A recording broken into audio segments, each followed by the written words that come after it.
Life magic was said to have been discovered by the earliest inhabitants of the Ravenwood, guided by none other than Grandfather Tree himself. He instructed his early disciples to plant trees and tend to a grove to learn the complex interactions of all living things. As these early theurges advanced in their studies, so too did their gardens improve, eventually sprouting the sentient spell trees. Not just of life magic, but all the schools. Each tree embodied a new form of magic, a new aspect of existence. It was through their growth, study, and teaching that magical law was tested, explored, and codified.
In the beginning, there was the Dragon Titan, an immortal being capable of burning an entire world or rekindling a soul's lost spark. From the embers left in its wake, there came the race of dragons who harnessed the power of fire to rule the lands. As fire magic passed to younger races, dragons were pushed out of the fledgling worlds, seeking refuge neath the sleeping form of their ancestor. Their drake offspring formed alliances with roving human clans to rebel against their parents, ultimately establishing the Empire of Dragonspire.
In the first world, the children of Lady Nightstar, the Grandmother Raven, battled constantly.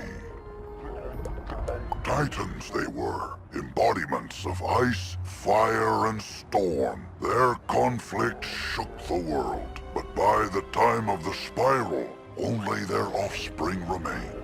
Giants were the descendants of the Ice Titan, who used his power to create frost castles from frozen clouds. Like their ancestor, they battled the dragons on the ground until the wars decimated both races. The giants retreated to the world now known as Grizzleheim, where the few who still remain rule the frigid realm of Wintertusk.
Ancient Tritons were creatures of the sea and heirs to the power of the Storm Titan. It is thought they used their command of lightning to create technological wonders. But, if true, their inventions were lost to uncertain tides. The Tritons isolated themselves from their dragon and giant contemporaries, but were often blamed for cataclysms on the land or in the skies. Eventually, they retreated to hidden oceans, seldom ever seen again, though some suspect there is a world of Tritons waiting to be found.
In its most rarefied form, myth is the magic of the mind, the energy of thought and imagination. But in its current application, the myth school is relatively young, relying as it does on fables and legends that needed first to be written. Conjuration was discovered by a bard named Jack Stanley Kane, who sang a troll song so well, the troll came to life and attacked the audience. The performance received mixed reviews, but the monster summoning was embraced by everyone, from tyrants to toddlers, and remains in practice today.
original practitioners of death magic were shunned by their societies, written off and punished as plague carriers and spirit thieves. And it's true that many of ill intent found a school with such spooky spells thematically amenable. The worst such group was the cult of the Corrosive Chorus, a sect from ancient Azteca who loathed the song of creation and sought to unwrite it. They traveled across nascent skyways, summoning banshees and spectral skulls to scream a discordant melody that could unmake worlds. Some believe Bartleby himself intervened to stop them, cursing the death cult with eternal life, sealed forever in a soundproof prison.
Traditional theory holds that there are two broad categories of magic: elemental, fire, ice, storm, and spiritual, life, death, and myth.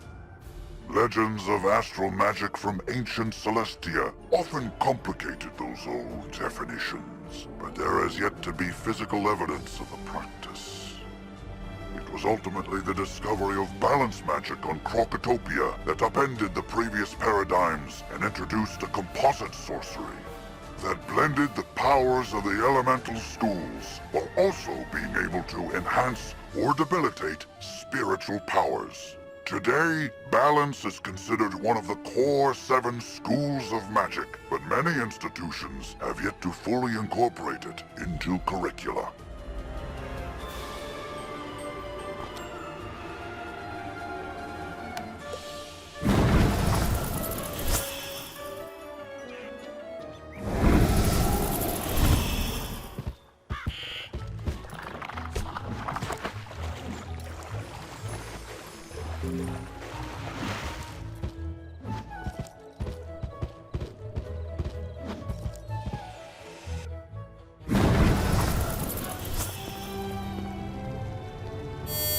Found the books on the ancient history of magic? Let me get my notepad out and tell me everything you learned.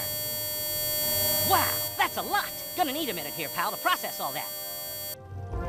Okay, I'm good, but all the answers in those books just bring up more questions. Like, what happened to these titans? And what's with the sentient plants? You've seen them, the trees with the faces in Ravenwood. Every school has one, except Death and Balance. But what do they do? What are they for? Why don't Death and Balance have one? People have a right to know. We need to get the straight dirt from the horse's mouth. Meaning, go ask all the trees themselves. While you do that, I'll study the books.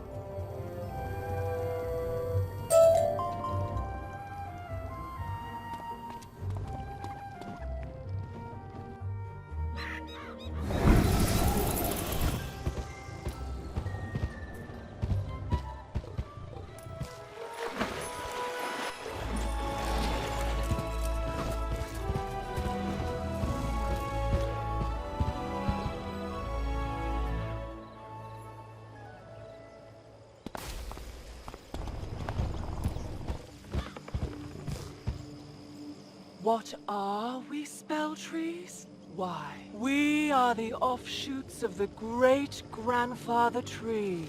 He who, with his sister grandmother Raven, sang the song of creation and wove the spiral into being. Life magic in particular resonates with that song, uses its chords and verses to stitch wounds and mend spirits, to heal a fragmented world. And the titans responsible for that sundering? They were lulled to sleep by Bartleby himself. May they sleep evermore.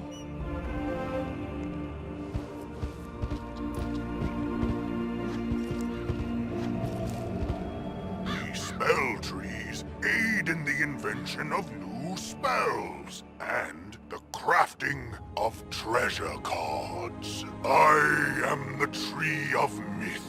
Mine is the burden to remember the stories of old heroes and monsters. It is from these tales that myth spells are born. Speak to me to learn recipes for myth spells. The other trees hold similar recipes for their own schools.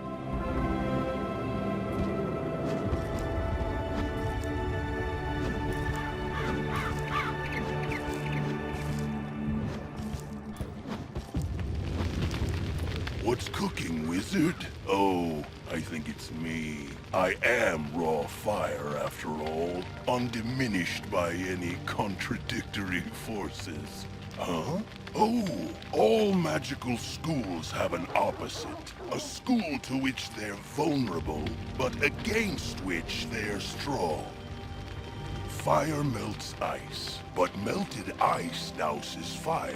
Similarly, life and death contrast, as does the creativity of myth with the destructiveness of storm. Balance? Yeah, I guess we do all sort of balance each other out. That's a good way to look at it, wizard.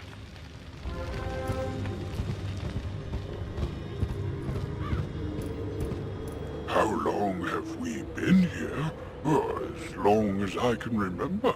I don't know if we are the first, but these are the only spell trees I've known. Well, except for Mortis, the spell tree of death. I hear he came from elsewhere, but I know not where. Alas, he is, perhaps, ironically, dead. Destroyed with the death school in Malister's tantrum. So we cannot ask him.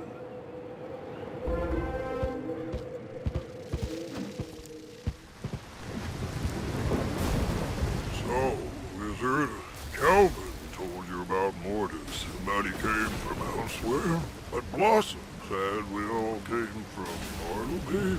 Confused? Both are correct. Bartleby's roots stretch invisibly to every world in the spiral. And in any of those worlds, spell trees can bloom. A balance tree?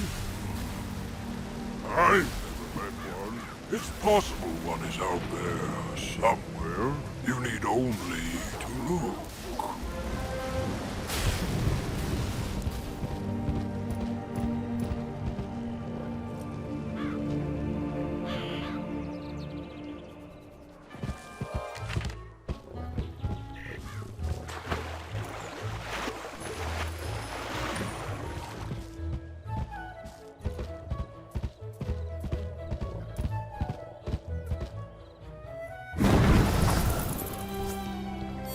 You talk to the trees? They think the death tree is dead. There may be a world of balanced trees. Myth is weak against storm? What a scoop!